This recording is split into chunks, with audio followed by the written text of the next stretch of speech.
സമിതിയിലെ എൻ്റെ സുഹൃത്തുക്കൾക്ക് വേണ്ടി ഞാൻ പരിചയപ്പെടുന്ന മൾബറിയാണ്.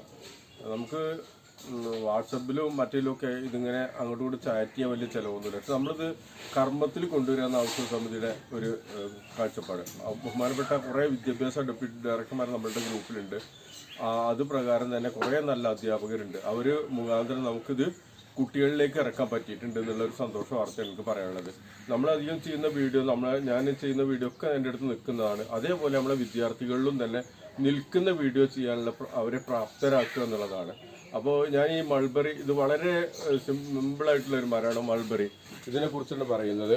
ഇതെന്താണ്, ഇതിൻ്റെ ഔഷധ ഗുണങ്ങളും ഇതിൻ്റെ ചെറുതായിട്ടുള്ള ഉപയോഗങ്ങളും ഒന്ന് ഞാൻ വിവരിക്കുകയാണ്.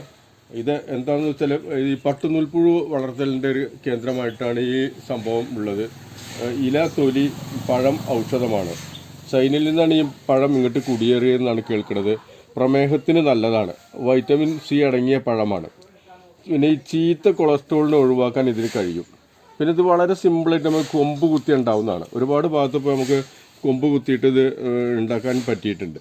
ഇരുമ്പിൻ്റെ അംശം കൂടുതലുള്ളത് കൊണ്ട് രക്തത്തിൻ്റെ അളവ് കൂട്ടാൻ ഇതിന് കഴിയും. പിന്നെ തലമുടിയുടെ ആരോഗ്യത്തിന് ഇത് നല്ലതാണ്. ഹൃദയത്തിൻ്റെ പ്രവർത്തനത്തിന് വളരെ നല്ല റിസൾട്ടാണ് ഇതുള്ളത്. തിമിരം തടയാൻ നല്ല ഒരു പഴമാണ് ഇതിൻ്റെ പഴം. പിന്നെ ആൻറ്റി ഓക്സിഡൻറ്റുകൾ ഉള്ള പഴമാണ്. കൊഴുപ്പ് തീരെ ഇല്ലയെന്ന് മനസ്സിലാക്കണം. പിന്നെ ശോധനയ്ക്ക് വളരെ നല്ല റിസൾട്ടാണിത്. പിന്നെ ഈ വിളർച്ച രോഗികൾക്ക് അവരുടെ ഈ വിളർച്ച അനുഭവപ്പെടുന്ന രോഗികൾക്ക് ഇതിൻ്റെ പഴം കഴിക്കുന്നത് ആ രോഗത്തിനെ ഇല്ലാതാക്കാൻ പറ്റും. ഫോസ്ഫറസ്, ജീവകം കെ, ഇ ഒക്കെ ഉണ്ട്. ഈ പക്ഷേ ഫോസ്ഫറസ് അടങ്ങിയിട്ടുള്ളത് കൊണ്ട് എല്ലുകൾക്ക് നല്ല റിസൾട്ടാണ് ഇത് കിട്ടുക. ജീവകം ഇ ഒക്കെ ഉണ്ട്. അതുപോലെ തന്നെ ഇത് പഴമായിട്ട് കഴിക്കാനും സാധാരണ പഴമായിട്ട് കഴിക്കാനും നല്ല ഒരു വലിയ കുഴപ്പമില്ലാത്തൊരു ടേസ്റ്റിയുള്ളൊരു പഴമാണ്.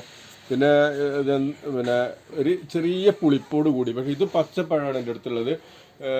ഇത് ഒന്നുകൂടി പഴുത്ത് കഴിഞ്ഞാൽ ചുവപ്പ് കളർ, ഒരു മുന്തിരി കളറായിട്ട് വരും. ഇത് കൊമ്പ് കുത്തി ഉണ്ടാവും. വളരെ ഈസിയാണിത്. ഞാൻ ഷെരീഫ് പാറൽ, ഭാരതീയ ഔഷധ പരിപാലന സമിതി. Okay, by.